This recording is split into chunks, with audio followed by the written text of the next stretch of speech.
Hola a totes i a tots, benvinguts a un nou programa de la Plana Ràdio.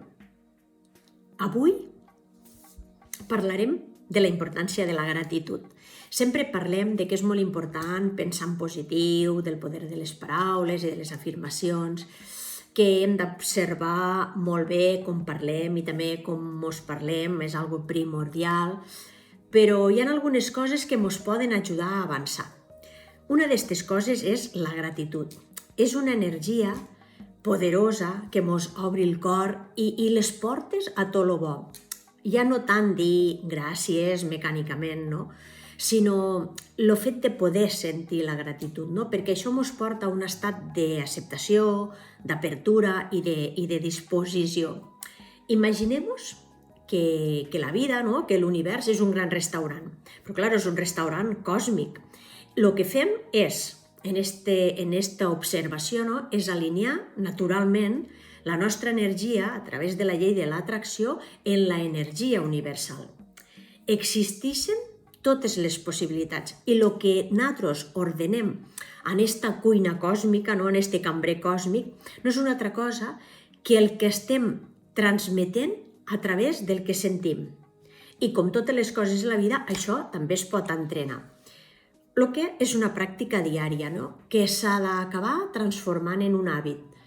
I si ho fem per escrit, encara millor. No ens ha de doldre el temps que ens dediquem a nosaltres mateixos per a poder millorar la nostra vida. És important expressar gratitud per tot. Per les coses grans, evidentment que sí, perquè, a veure, ens han pogut pujar el sou, o trobar una millor feina, o canviar-nos de casa, o conèixer una persona meravellosa, jo què sé. Coses grosses, hem tingut un fill, vés a saber. Aquestes coses grosses, no? Però també, importantíssim, donar gràcies, sentir gratitud per les coses petites, perquè no per petites són menys importants.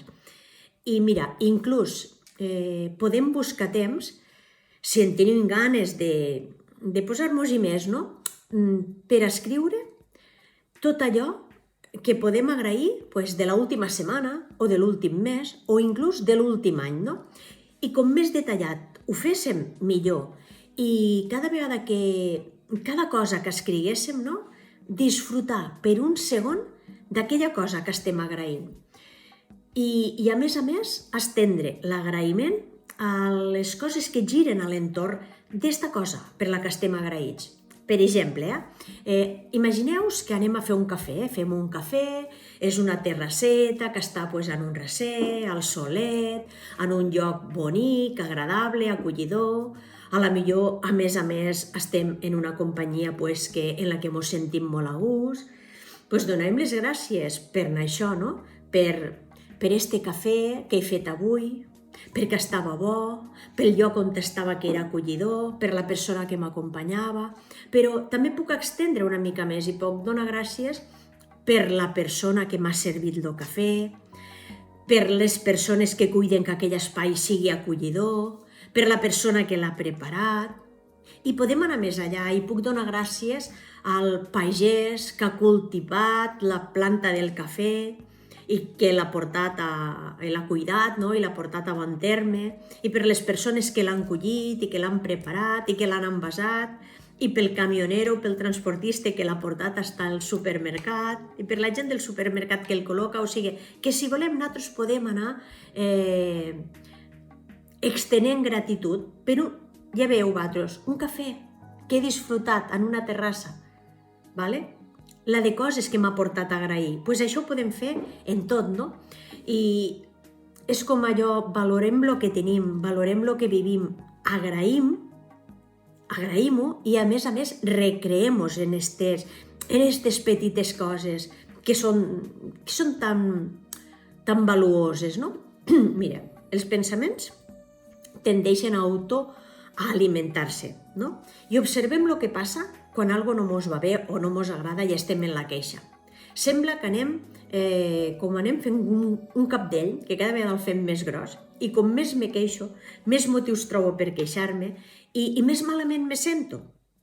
I el que estic fent és crear més situacions que me portaran de nou a la queixa. Si jo soc conscient d'això, puc decidir retroalimentar allò pel que estic agraïda, no? I també aniran sortint coses noves per les que agrair, no? L'exemple que vos posava. I mos adonarem que tenim tant per agrair i mos sentirem també que cada vegada practicarem més i amb més ganes. I veurem com mos van arribant més coses per agrair cada dia. Com més ho practicarem, més conscients serem.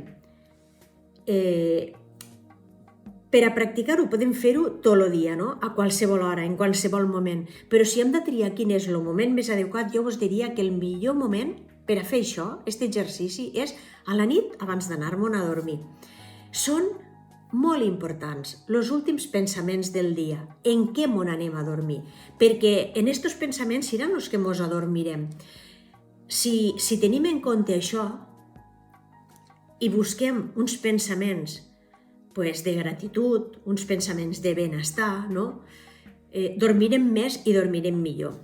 Tant s'hi val el dia que haguéssim tingut. Mireu, fem les paus en nosaltres mateixos, fem les paus en tot el que hagi passat durant el dia. Respirem, soltem, agraïm les coses bones. Recordem-nos, sobretot, que el cambrer este còsmic agafa comandes de nit i de dia. Un teòleg i poeta que es deia Johannes Geder deia: parlar en gratitud és educat i agradable. Promulgar gratitud és generós i noble. Però viure en gratitud és tocar el cel.